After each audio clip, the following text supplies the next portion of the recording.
attending our webinar this afternoon. We're going to be talking about client profitability, and sort of a tagline on that is analysis to action. We do a lot of this work, and I think we put together something that kind of gives you the basics, and will take you all the way to the complex if that's interested, if you're interested in going a little deeper with it. So what we're going to talk about today are reliable methods for computing client profitability, direct and indirect cost allocation, client profitability data, and client pricing, AFAs, and workload distribution, opportunities and pitfalls, and first-time considerations. Some of you have done this before will appreciate some of those. Client profitability data and compensation, and advantages of using client profitability models in lateral recruiting and merger analysis. So it's a fairly packed agenda. We'll upload the presentation to SlideShare, so if you miss anything, don't worry about it. It'll be there, and I think there'll even be a recording of this, so you'll be able to go back with that too. So just to kind of start with the end in mind, and what people are always most interested in is, after we go through all this process, what kind of information do we get out at the end? And so this is just a couple of sample reports, and what you're seeing here is just one client level report. So you'd have your client name here, and you'd have all your different working attorneys listed down to the left, and then this would be hours relieved or hours billed, depending upon what kind of system you're using. And then you have your billed amount, so that was the amount billed for those hours, and then you come up with a payroll cost per hour, which we'll talk about how I compute in just a little bit. And then you have an overhead cost per hour, and so you can notice that those range pretty widely, usually based on productivity and the timekeeper, and we'll get into how we compute that in a little bit. Then you have your overhead cost amount, and really the math here is pretty simple. You just take your hours relieved, in this case, times the cost per hour, and then that gives you your payroll cost amount. And then you do the same thing for the overhead cost per hour times your hours relieved, and that gives you your overhead cost amount. Then the last calculation is really simple. You just take the billed amount, subtract this payroll cost amount, subtract this overhead cost amount, and you get your client net income for that timekeeper. And then you sum them all up, and then you get it for the entire client. So that's everything on the left side. Now when you come over here to the right side of the page, what you're going to see is what's called the originating share of client total. So in most of our accounts that we work with doing this, they will split originations among partners. So that would go here. That's this 100%. And then in this case, there's another example of, say, 20%. So all the math does here is just take the OA share of fee credits, which is the billed amount, times this percentage, this OA percentage, originating attorney percentage. And then you, and that gives you your fee credit. And then you do the same thing for your payroll cost here, times this percent, and that gives you here. Now in this case, it's 100%, so it's kind of easy to follow. It just repeats. And so you have your overhead of 100. So all the net income on this account goes to this one originator. In this case, client 2, this particular originating attorney, and the way this report would be run is it would be sorted by originating attorney. So sample client 2 is this originating attorney is only sharing in 20% of that client. So all of the math on the left side of the page is exactly the same in terms of how it's calculated. Obviously, they're different numbers because they're different clients, but you just multiply, the various billed amount, which is the overhead share of fee credits, the payroll cost, and the overhead cost times this 20%. So all we're doing on the right side of the page is allocating what share of the net income for that total client belongs in this originator's column, if you will. So in this case, 20% of 11,184 is 22,237. So that's all we're doing with this report. And then you can sum this report.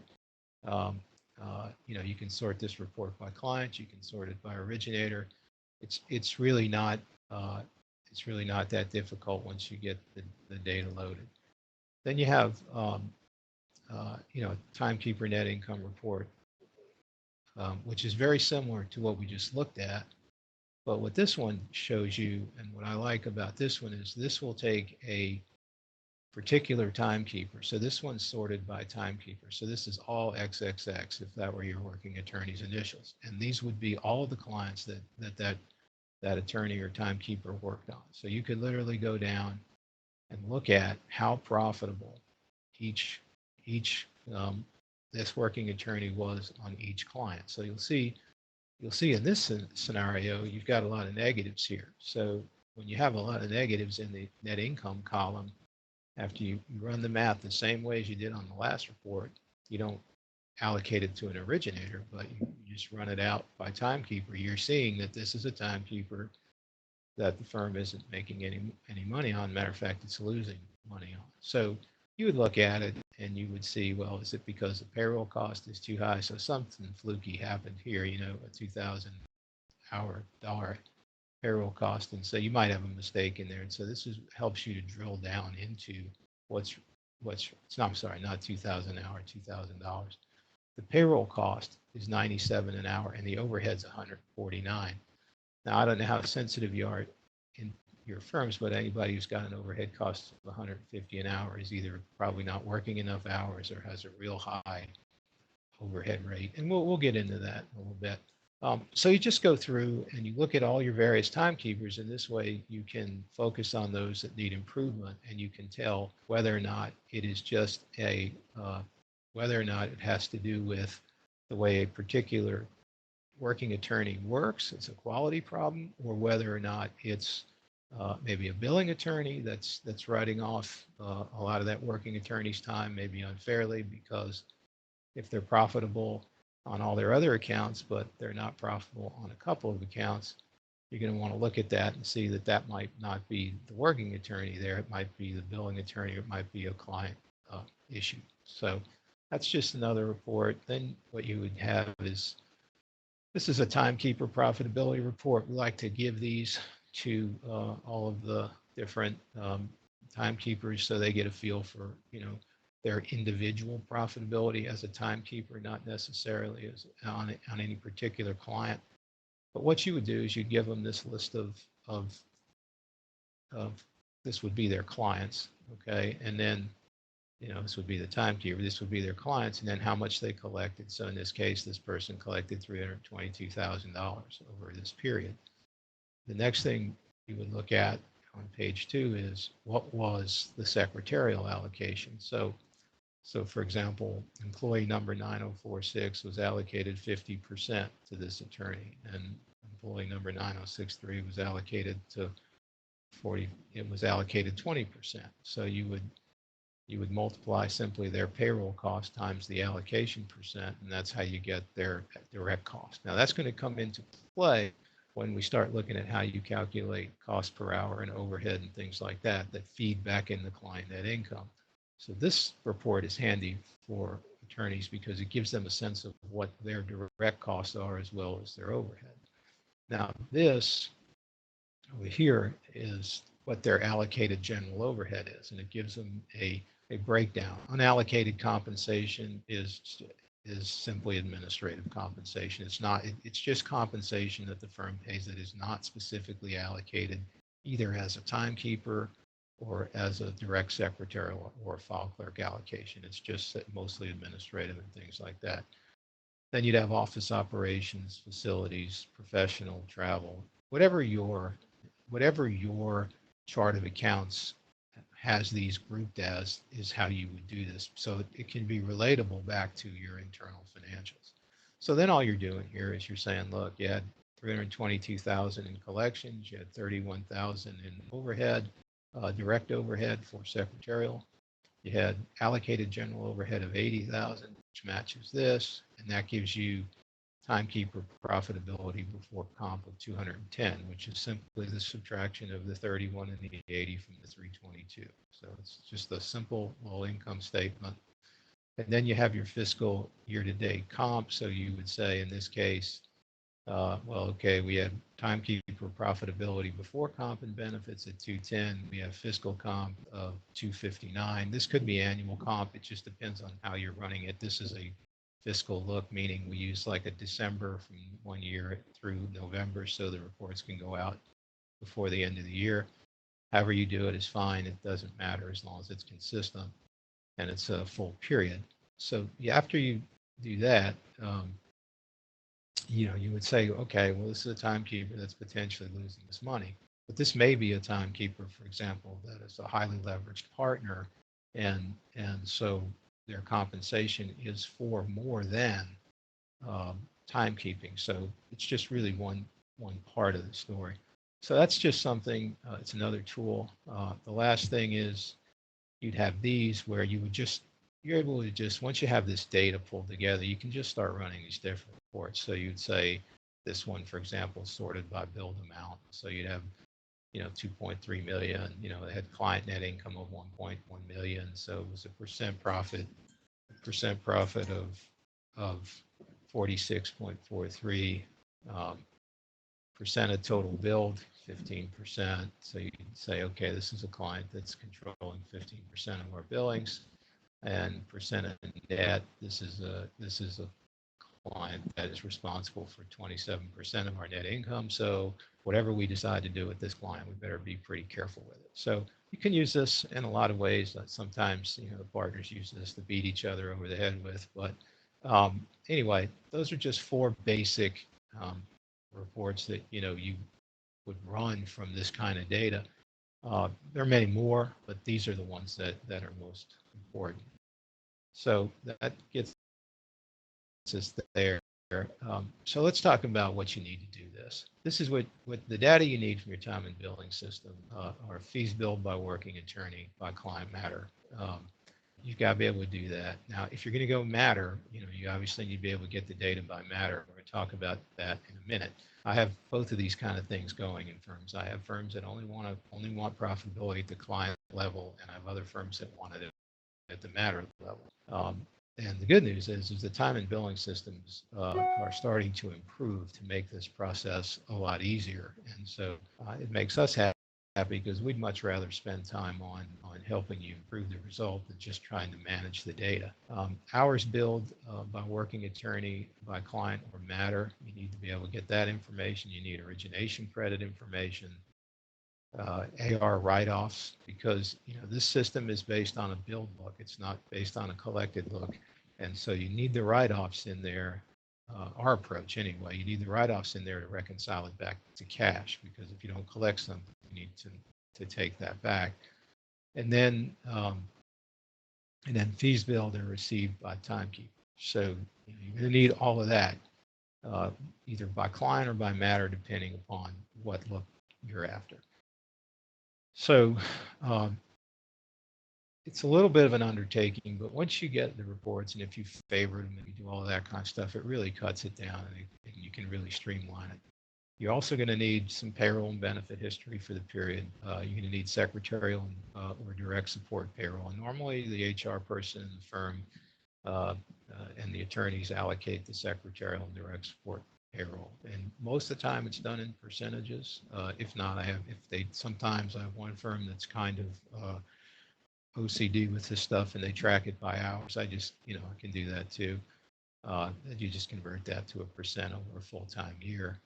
Income statement, you're going to need the direct and indirect allocations. You're going to need employee starts and terms for the period. And you're going to need an allocation policy defining specific and general allocations for overhead. That's really pretty easy. That's usually done once and not really changed very often, because once a firm gets into a groove with this kind of stuff, they know what they want, they know what they're trying to do, and they just stay with it. Now, one thing I would tell you, if you decide that you want to go based on matters, you just need to understand what the scaling things are, or math is here. So if you're a 50 lawyer firm, generally you're going to be dealing with about 16 or 1700 records in your basic client profitability table if you're going to do this for a 50 lawyer firm. If you're going to do it at the matter level, and what I did was I compared firms that do both. if you're going to do it at the matter level, it's usually a factor of about 6. So if you're a 50 lawyer firm and and you're um, and you're dealing with um,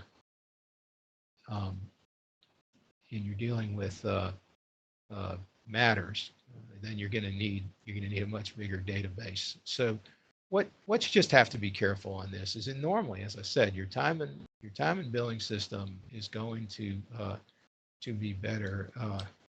Your time and billing systems, they're getting better and are going to be better. But right now, uh, sometimes you have to create your own tables. And so if you're going to do this, you need to sit with your financial people or whoever's going to be responsible for doing this and understand that if you're going to go the matter level, which I like and I think is really good and powerful, you're going to have to deal with a data factor of about 6, meaning you're going to deal with 10,000 records instead of 1,600. So, that is what it is. There's nothing really you can do with that. Okay, financial system profitability model. Still have to perform most of the calculations and load. Right now, the state of most time and billing systems, you have this process in the beginning where you have to do a lot of the calculations and then load them. If you have one of your own systems, like most of the state of the art for the profitability systems that I've seen in sort of the time and billing systems that are been out more than say 5 years, there's a lot of manual work that goes into getting those to work.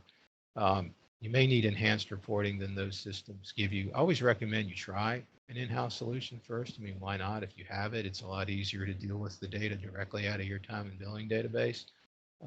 But you know, uh, if that doesn't work and you still need to pursue it, you can use outside. I use Access for it. You can use Excel or other options.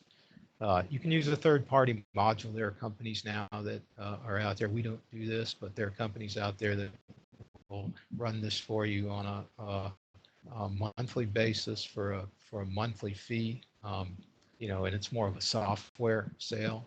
We do a fair amount of this for our clients, but it's more of a retainer type thing, and we just run it, maybe quarterly for them as part of our overall services.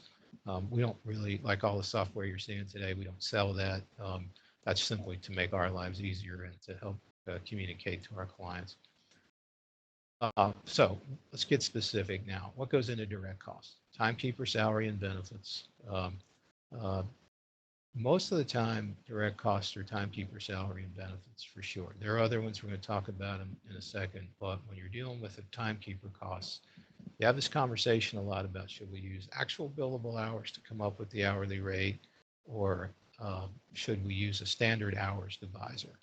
The real simple issue there is this. If you have a new attorney and the new attorney comes to the firm, let's say in October, and has a little ramp up time, then their cost per hour is going to be really, really high for that back end of the period. And so some firms like to go with, look, we're going to assume that all people who start in the middle of a year, they'll have some convention like we're going to use a standard hours divisor, meaning we're going to treat them like they were here full time or a full-time equivalent. So if someone starts on July 1st, we're going to use 1,000 hours as the divisor, regardless of how many actual billable hours they worked.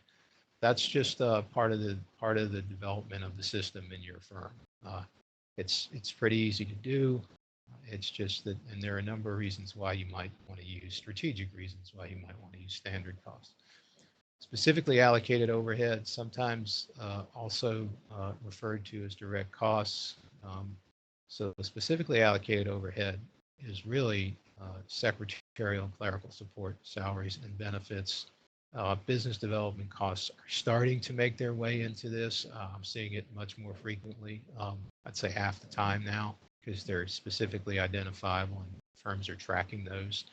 And then IT costs, as the per seat costing continues to become more prevalent with cloud-based solutions, it's getting easier and easier to attach an IT cost directly to a person. So I'm starting to see more and more things creep in the specifically allocated, and we're going to talk more about that in just a second. The generally allocated costs are normally facility costs, which is just your office space and all the things that go with it. Equipment and practice aids, which is just your copiers and all the other stuff. IT is in there too. But as I said, to the extent that you're going to specifically allocate IT, it would just be reduced from this. Practice development cost, we talked about. Sometimes they're generally allocated, sometimes they're specifically allocated. Sometimes parts of it are generally allocated. For example, a firm website, things like that go into either practice development or marketing is going to be spread out over everybody since everyone benefits. So, you're going to have a little flexibility in here. Each firm has their own view of this and general administrative costs. Just really quickly, as more of an editorial on my part, I frankly like a nice, neat, small chart of accounts. I think less is more. So this is just, and again, you can download, all this stuff's going to be, you're going to be able to download at the end, and you can keep this. This is just how I basically like all the chart of accounts in the firms that we work with, where you have payroll and related, facility, equipment and practice aids, practice development, general and administrative. I like that. It keeps it really simple for me, and it allows for common groupings among firms. So it's good for surveying. It's good for comparison. Use the one you want. It's not that important, but the smaller the better, in my view. So that's that. All right, overhead. I use, now we're talking about, just the part of it that's not a direct cost. Okay, I use what's called the graduated level of overhead absorption. I like it and I recommend it. And I get pushback on it for a little while, but then when you start to consider it in context, there's some real good reasons to do it. I have other methods. We have other methods that we use other than this one, but this is the one I start with. And it's a graduated level. So an equity partner gets a full share, a non-equity partner gets a 0.75 share, an associate gets a 0.5 share, and paralegals get a 0.25 share. So you might say, well, how do you come up with that? Is that fair? Here's why I recommend that. First of all, you gotta put it in context. All right. So payroll and related. If you just think about how you're grouping your costs, your payroll and related costs, which are almost all direct, maybe 8-10% of it's admin. Those are 40 to 45% of your fees. It could be more depending upon your geographic locale, but then your rate ought to be adjusting for that. Facilities around 6%, equipment and practice around 4%, practice development around 3%, and G&A around 3%. Now, it's important to remember that these are common ranges in what I would call small to mids. If you're in a really large law firm and you have more complexity in your or different cost structure, you just need to substitute your percentages for these. But I think what you're going to find is that about 75% of your costs you're going to be allocating on a direct basis anyway. So all we're really talking about, you're using this sort of allocation method that I recommend, is about 25% of your costs. So one of the things you have to do with these systems, because you can get a little crazy with it if you're not careful, is you really have to keep things in context. It doesn't have to be perfect. It just needs to be materially correct. So the next thing would be allow younger, so graduated overhead absorption. Allow younger lawyers time to build value. Excuse me. Allow younger lawyers to build value, resulting in higher rates. That's really important. So if you allocate 100% of overhead to the same overhead that you're allocating to a partner to a young associate, it's a little unfair because that associate hasn't had the time to build that value into their billing rate. Plus, you'll create some disincentives to use associates if their overhead is stacked too high, and that's the last thing that they need. They need incentives to use. You need incentives to use overhead. Associates rather. That's how they learn and that's how they improve. Paralegals and associates don't use as much overhead as a partner, and waste and inefficiency defaults to partners. So at this point, Are there any questions? Are everybody hearing okay? I had one question where someone said they weren't hearing okay. Can everyone hear okay?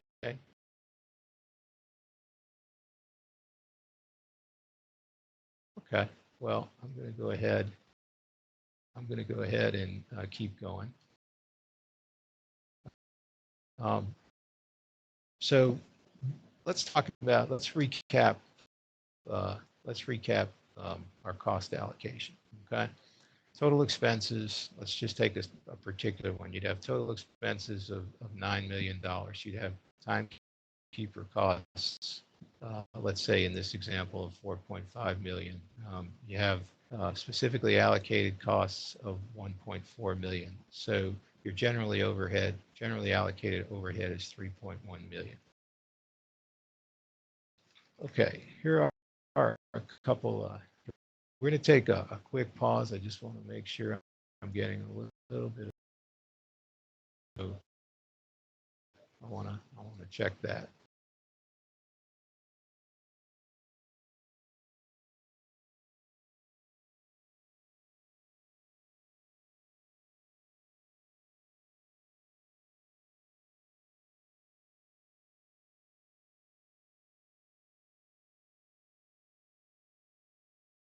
Okay, let's keep going. Again, if you have any issues, just let me know. Be happy to help.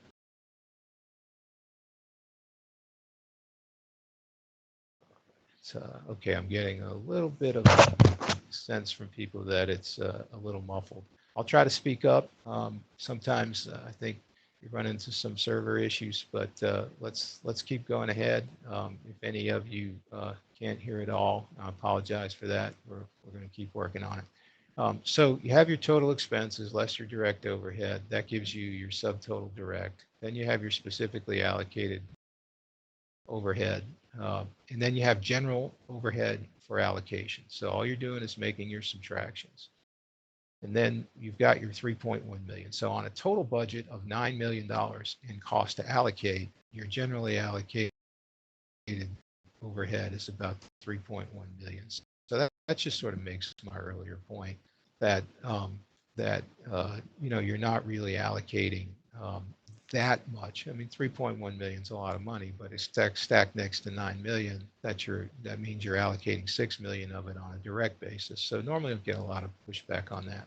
I have some overhead allocation. I have this report that I use that just shows the partners, how this works.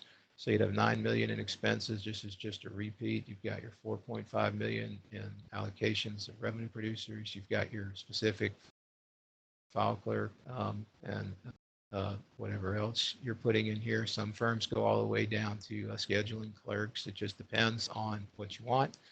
And then you have your overhead to allocate at 3.1 million. Then what we do is, because you have to adjust for these percentages that I was talking about, the one for the full share for the partners, the income partners would say get 0.75. So whatever your factors are, you have to adjust those. And so that comes through FTE. So for example, 2024 becomes 0.75. So that's like 15.18 FTEs. That's a little bit in the weeds. All you need to do is set this formula up and it takes care of itself. You don't really need to worry about that too much once it's set up. But all this is really showing you is that 34% of the overhead is going to the partners, 43% to the income partners, in this case 2% to the of counsels, 11% to the associates, and 1.44 to the staff attorneys, and then 4.29 to the paralegals, and 2.87 to the nurses, if you had nurses. Or however these would just be your classifications for how, timekeepers that you had. So then once you have that, you multiply that times your overhead budget of 3.1 million to allocate, or the remaining overhead to allocate, and that gives you this will add up to your 3.1 million. And then once you have it allocated into these pools, you can allocate it into each individual person, and then you're on your way. You've got your overhead done. The next thing is when just would say something about gross margin. Gross margin is the amount remaining after direct costs. Okay, so if you have a negative gross margin, it simply means somebody's not covering their payroll. And if they're not covering their payroll, you need to understand why. And if it's because they just started 3 months ago, that's fine. But if you think of the steps in the process, you want them to cover their salary, then you want them to cover overhead, and then you want them to add profit. So then you have this last thing is something that I find is a little bit dangerous in law firms, and they kind of fall into this mentality that, well, if somebody's covering their salary, whatever they put into the pot, makes the overhead less for everyone else. And so sometimes you'll tolerate having a partial contribution to overhead and no contribution to profit, but ultimately you need everybody paying their share of the overhead and contributing to profit. And you got to be careful with that. Sometimes what I call marginal cost thinking, that's just, look, every dollar after the payroll and benefits is a marginal profit to us, or starts to cover marginal cost, or that's why I call it marginal cost thinking. So sometimes in a startup branch office or new practice area, you tolerate that for a while. You'll live with that. Hey, look, they're covering their salaries. Soon they'll cover their overhead, then they'll be making profit. Sometimes, when you're attracting work from certain clients, this is a slippery slope. You gotta be careful with this. Sometimes the firm is really growing and you're hiring prospectively. You might run into some of this, and then just, it's fine in the short term if it's bolted to a strategic purpose, but in the long run, it'll kill you if you go that route. Okay, all timekeepers ultimately need to cover direct costs, absorb overhead, and contribute to profits. And just saying, there are strategic components to timekeepers at a given time. So just be wary of that. All right, so then you have your net profit, ability to cover all direct costs and overhead. What are acceptable profit margins? In an insurance defense practice that's highly leveraged, if you can get 40%, you're clicking your heels. You get 25%, you're living with it. It used to be in law firms that 50% or even better, but I think in most instances, every firm is different. 50% is hard to get. But that said, what you have to do is figure out what the acceptable profit margins are for the client mix that you have, and then you work to that. Just another tool. This is just another one of these looks where you're looking at, let's say, okay, here's a client that bills 2.3. It's the same client we talked to at the beginning. Got 1.72 million in net income, but it's absorbing 586 $1,000 in overhead, so it's kicking a 44.9% profit to the firm, and it's absorbing 12% of the overhead. I think that is something to consider. When what you really don't want to do, and what you use these tools for, is one of the things you use these tools for is to make your moves in your clients in a smart way. So you don't necessarily want to do across the board rate increases if someone's already exceeding your acceptable profit margin and it's absorbing a lot of your overhead. You might want to think twice about before you drive those people maybe to look at other law firms. So just in terms of how you think about this stuff. All right, so you analyze your net profit continues, just more comments about how you go about using this data, analyzing a high volume but underperforming account. So you want to look at three things. You want to look at the efficiency of the staffing mix. You want to look at competitiveness of the firm's overhead structure, and you want to look at realization performance and indicated quality issues. Okay, if you have those three things, usually if you have an underperforming account, you want to look at those three things, especially if it's high volume, before you chase that account away. Because if you're not efficient, and if your overhead's bloated, in other words, you're staffing it wrong, too many partners, not enough leverage, or vice versa, and your competitiveness in your overhead, meaning your overhead's just more expensive than your competitor, then you have two things you have to fix on your own before you chase a client away. And then realization performance may indicate quality issues. You may be writing off a lot of time because you have poor lawyers and you're allowing that to happen. So those are things that I think are important. Now, billing rate increases. I like to use this data or these data for billing rate increases, because again, it helps me to know about all these other things before I um, just raise a client's billing rate. Utilize client profitability, rate, staffing mix, cost per hour, and overhead structure to expand the option the firm has for improving profits.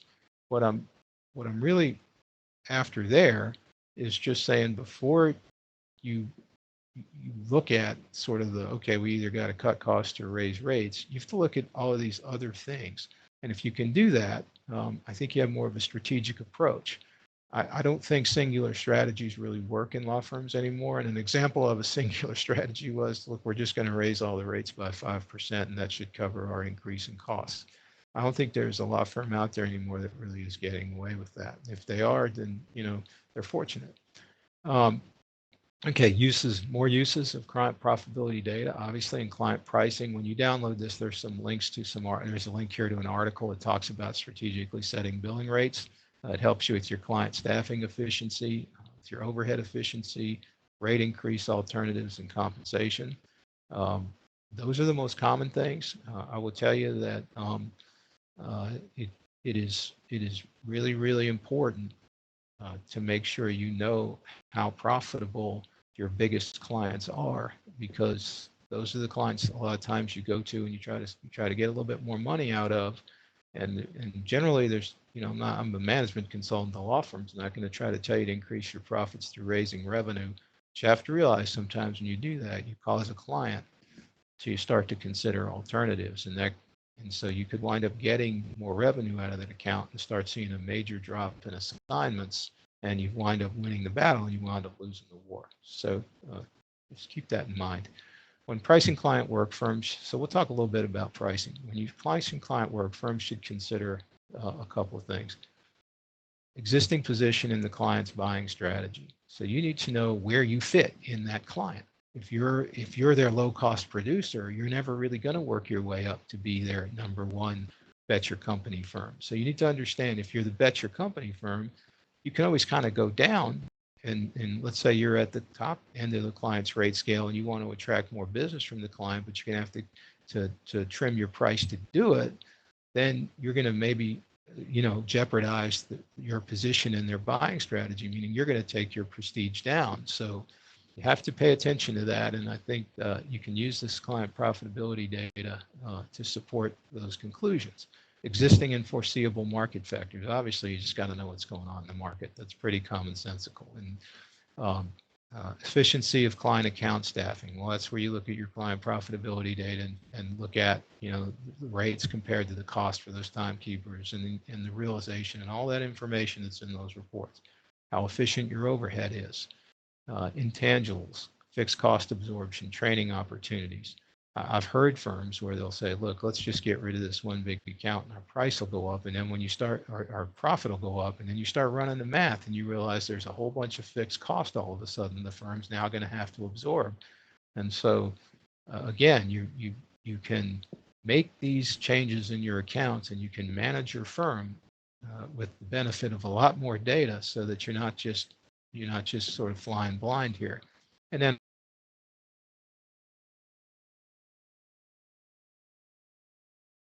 so we do have this big high volume account. It's maybe a lower rate account, and it does do some things for us, but it also keeps us from servicing our really profitable clients. And so maybe now we have an opportunity cost.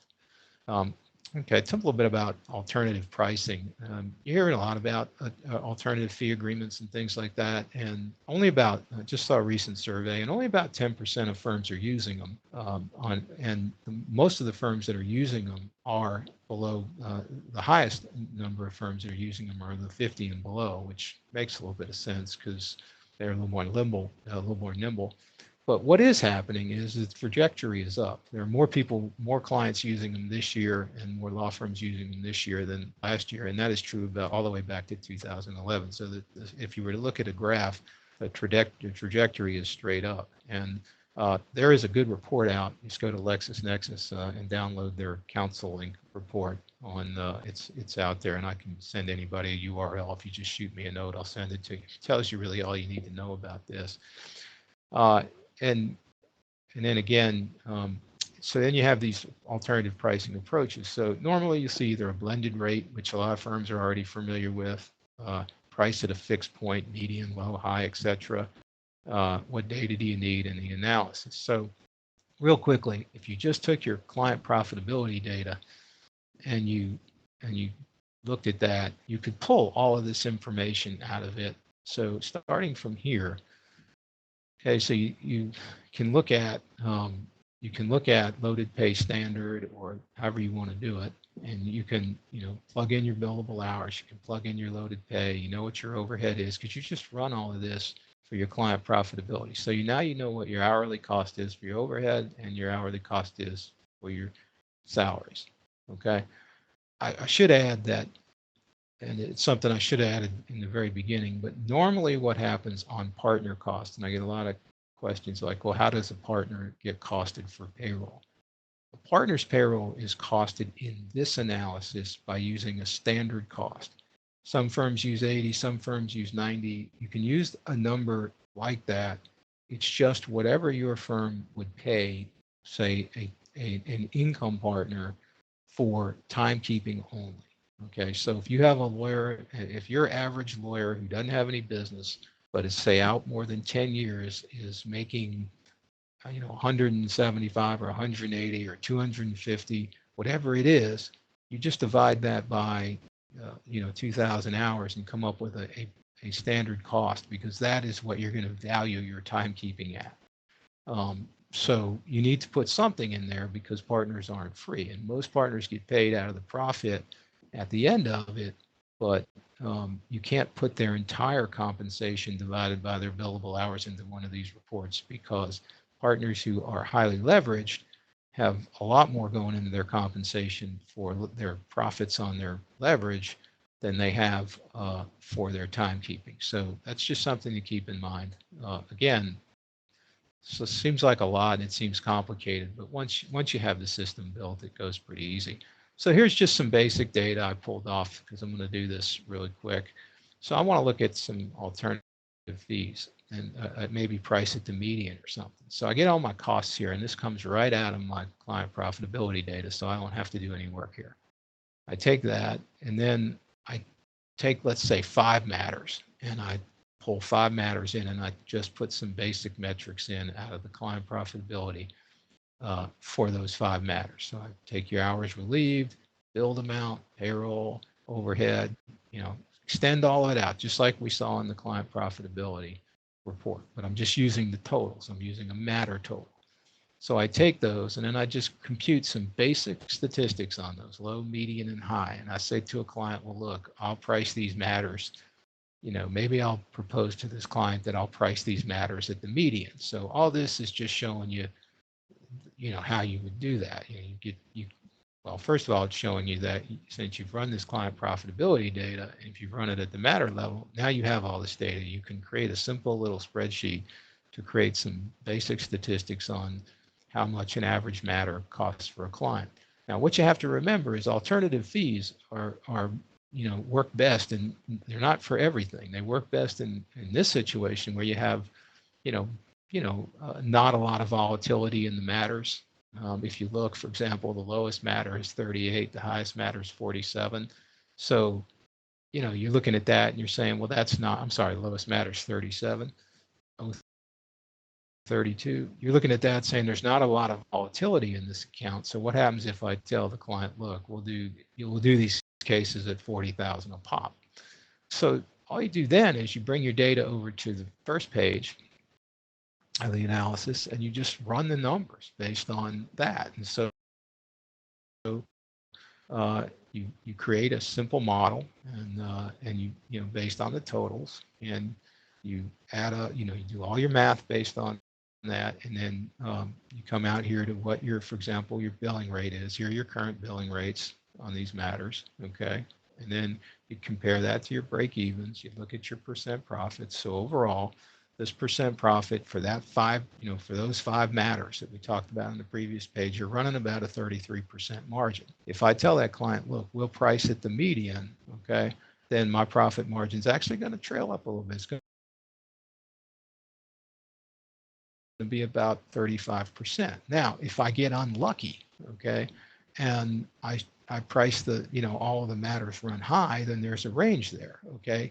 So I'm probably going to be more like in the 28 or below. But what you can't do, you can't do is you can't really anticipate the future. You can just use the past as a predictor. So all I would be able to say to a managing partner at this point, look, if you want to price at the median based on that data set, and after crunching all of these numbers, you're going to make about 35%.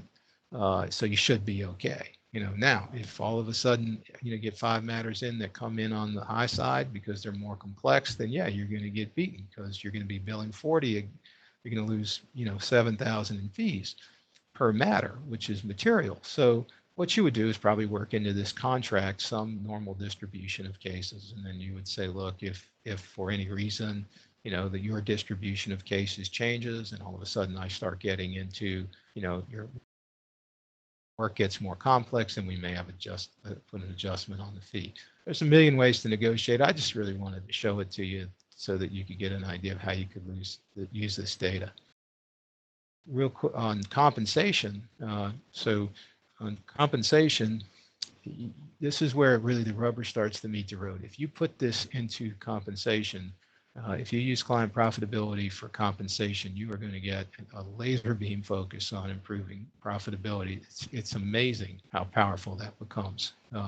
So it's a management tool, so you can use it. You need an origination splitting policy if you're going to do that, because if it's going to matter for compensation, then origination splits are going to get really important. You need a methodology for equating client net income to compensation.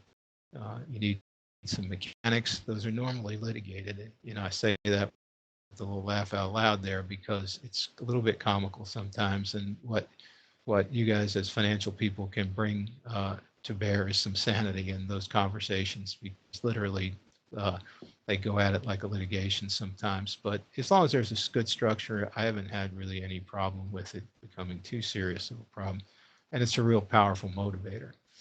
So real quickly, originators and support partners, you need origination policies. I don't generally give support partner lots of originations. I think you pay them through a bonus. I think when you start giving support partners too many dollars in originations, you wind up, fostering a behavior that you could end up with too many people, in the support partner role and not enough people out originating. So my recommendations are always, look, give people who originate credit for originations, give people who produce production bonuses. You have to understand the market for compensation. It's very mature.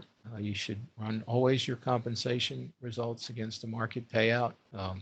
And then which system gives us the best chance for a right result? Is it objective with a subjective component, or is it pure objective or pure subjective? That's all part of the conversation. I don't like pure subjective. I don't think pure subjective works. Pure objective's okay. I think objective with a subjective component is probably is the best way to go. So for example, if you use objective and subjective, you might go 90% of it based on a 2-year rolling average.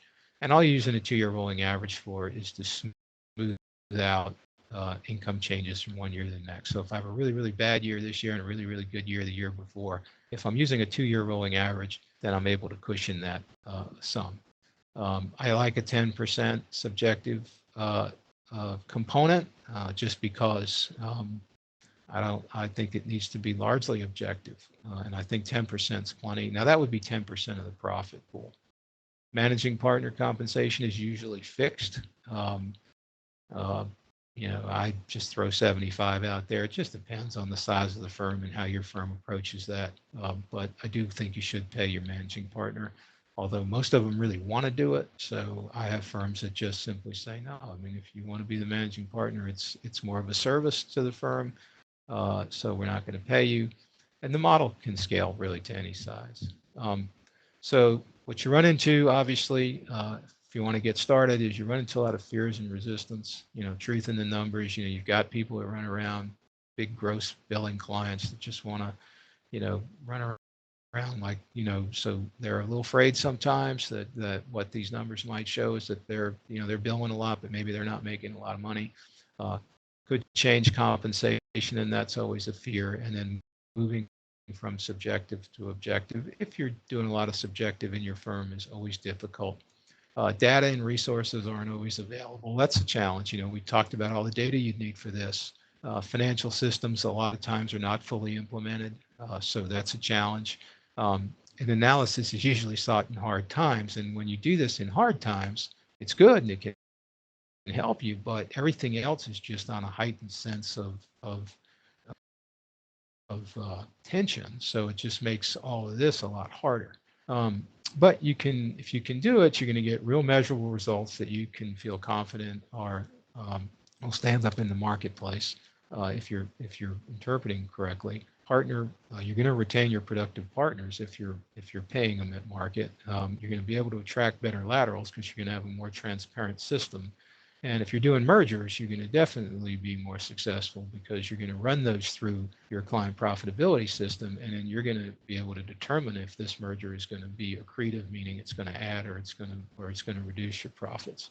And then it'll help you with an increased rate of change. Some firms need to change a little bit quicker. So concerns, large swings in compensation from one year to the next. Split origination credit is always a little bit of a challenge. Incentives for working for other partners need to be hammered out. And then how do you adjust points of overhead? All of those things are concerns.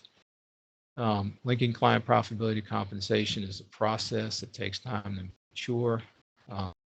When they come to understand the changes in their pricing and staffing, change in their management approach may be necessary, is really powerful. And then ultimately, your contribution to firm profit should be analogous or similar to market pay. What should partners expect?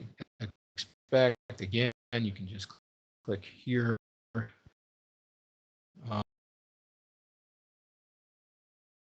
If you're interested in some more information, again, this is going to be on SlideShare, it'll be on the website place, so you can connect with this any way you want to be able to find this. There's benefits and limitations in any compensation system. You just have to figure out if working client profitability is going to drive a result that you want in your firm.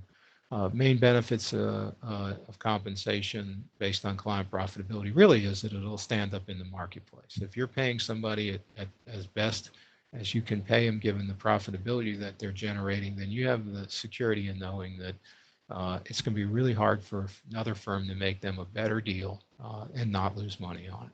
So that's it. If you have any questions, I'll take those now. I only had one, which was, whether there were any handouts to download. So there will be, you can download all of this and you can keep this, and then you can always email me and we can talk. Any other questions? We'll leave it open for just a second or two. We finished right on time. I think the one thing, for those of you that are still here, I think the one thing that's one of the more difficult things to work out is just what you're going to allocate for partner timekeeping costs. It took me a little while to get through that with some of our firms. And if you're in a homogeneous market, meaning a lot of law firms that are alike with similar billing rates, it's a little bit easier to do. If you're in a market that, some of the larger markets where you have these huge disparities between, I don't know that they're disparities, but just different pay scales for different types of firms, given firm size, kind of work they do, and all that other stuff, that can be a little bit tricky. But timekeeping only has a certain value, and I think you can get it pretty close in your firm if you work at it. So I'm not having any questions. So what I think we're going to go ahead and do is just end about 5 minutes early, which I've never really heard anybody complain about before. If you have any questions or anything else, just email us. We'll take care of them for you. And thanks for having us.